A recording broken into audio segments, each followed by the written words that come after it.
Bapak Ibu pimpinan MTS Negeri 1 Sintang, Bapak Ibu guru, Ustadz Ustazah yang sama-sama kita hormati dan kita muliakan, dan anak-anakku sekalian yang saya banggakan, ba'da menyampaikan puji syukur kehadirat Allah Subhanahu wa Ta'ala dengan mengucapkan Alhamdulillahirabbil alamin dan bersolawat kepada Rasulullah Sallallahu Alaihi Wasallam.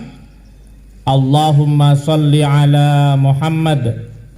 Anak-anakku sekalian, sebelum melanjutkan amanah Hari Pahlawan hari ini, subuh tadi keluarga besar madrasah mendapatkan kabar duka.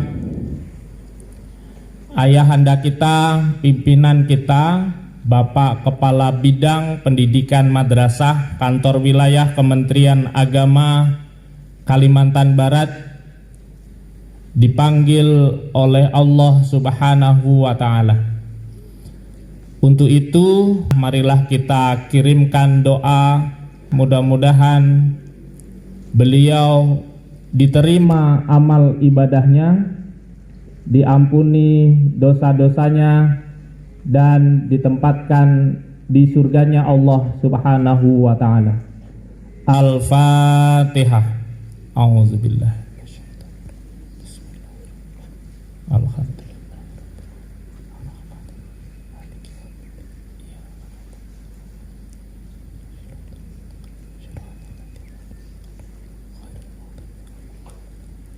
Amin, amin, amin ya rabbal alamin.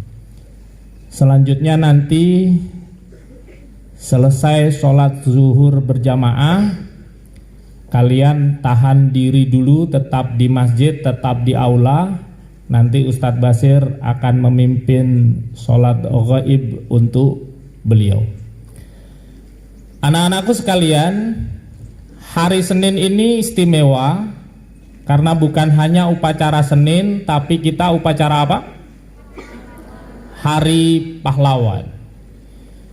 Jadi setelah Soekarno-Hatta memproklamirkan kemerdekaan, ternyata para penjajah tetap ingin menjajah Republik Indonesia, terutama tentara-tentara sekutu. Sehingga pada tanggal 22 Oktober, hari apa? 22 Oktober? Hari Santri. 22 Oktober 1945, Kiai Haji Hashim Asy'ari mengeluarkan resolusi jihad, memerintahkan kepada seluruh warga negara mempertahankan kemerdekaan. Dan itu disambut oleh para santri, disambut oleh para warga, sehingga ketika tentara sekutu itu akan menguasai Surabaya, terjadilah peperangan yang luar biasa. Para warga rela untuk mengorbankan harta, bangunan-bangunan rela dibakar supaya tidak dikuasai oleh penjajah. Ribuan orang syahid pada saat itu, sehingga pada tanggal 10 November ini diperingati sebagai Hari Pahlawan. Menteri Sosial Republik Indonesia dalam amanahnya menyampaikan kepada kita ada 3 hal yang dapat diteladani dari para pahlawan bangsa oleh kita semua sebagai pelajar. Pesan beliau yang pertama, para pahlawan telah mengajarkan kepada kita arti kesabaran. Sebagai seorang pelajar, sabarnya kita tentu berbeda dengan sabarnya para pejuang waktu itu. Kalau pejuang waktu itu sabarnya sabar untuk bergerilya, sabar untuk mengorbankan harta, bahkan keluarganya, bahkan dirinya sendiri. Sebagai pelajar, Rasulullah menyampaikan sabarnya kita minimal ada dalam 3 keadaan. Yang pertama adalah sabar dalam ketaatan menjalankan perintah.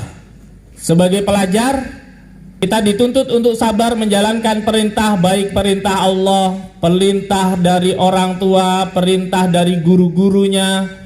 Yang tentu perintah itu bukan sembarang perintah, tapi dalam rangka untuk mengasah ketaatan kita, mengasah kemampuan kita, mengasah keterampilan kita.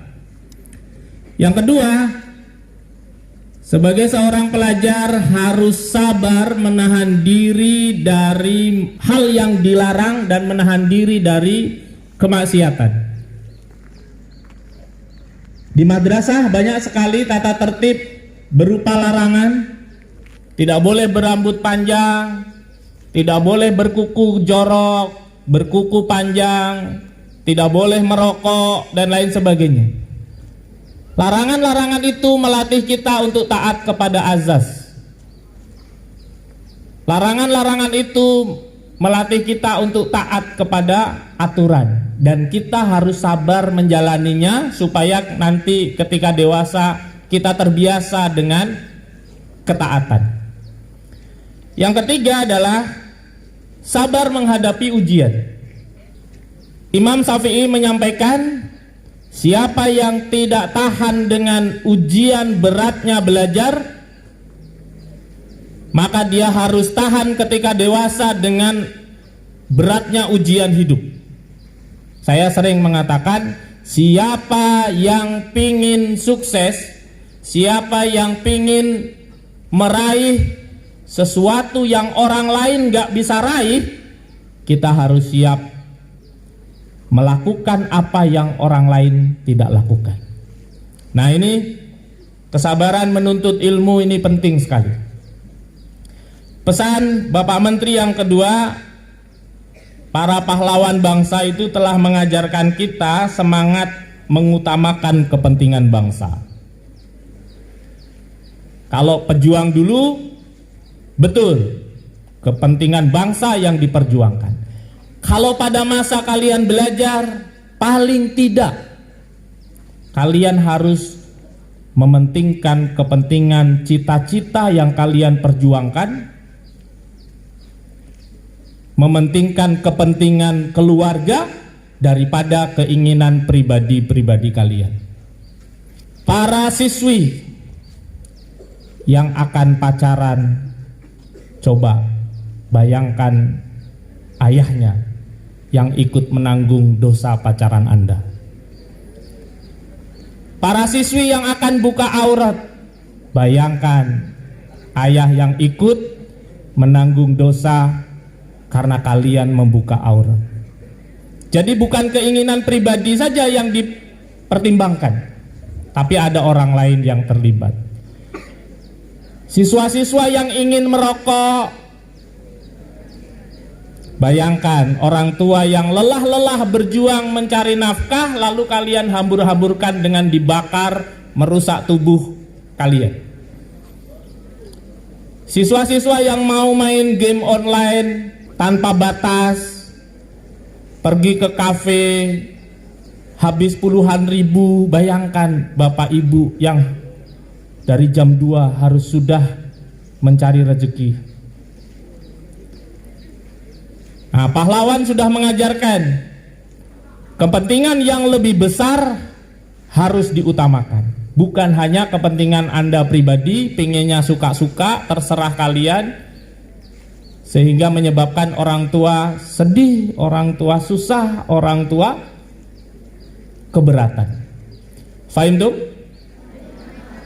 Terakhir, pesan Bapak Menteri, para pahlawan bangsa mengajarkan kepada kita untuk mempunyai pandangan jauh ke depan.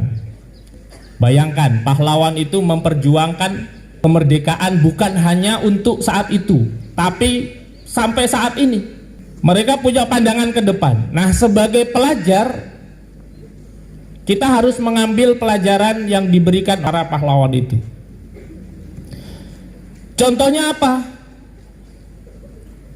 Bagi kalian yang mempunyai cita-cita besar, kalian harus sudah berusaha memantaskan diri dengan apa yang kalian raih. Pak, saya mau jadi polisi. Maka kalian harus memantaskan diri, mulai hari ini kalian memang layak jadi polisi. Jangan begadang, jangan merokok, jangan makanan-makanan junk food, datang disiplin, tertib, sehat, begitu. Pak, saya mau jadi dokter. Kalian harus memantaskan diri mulai saat ini, rajin belajar, disiplin, hidup bersih, dan seterusnya. Saya mau jadi ustadz, jadi guru, ustadz, ustazah. Kalian harus memantaskan diri, jadi teladan bagi yang lain. Saya mau jadi bupati, belajar memimpin, ikut organisasi siswa, OSIM, MPK, ekstrakurikuler, dan seterusnya.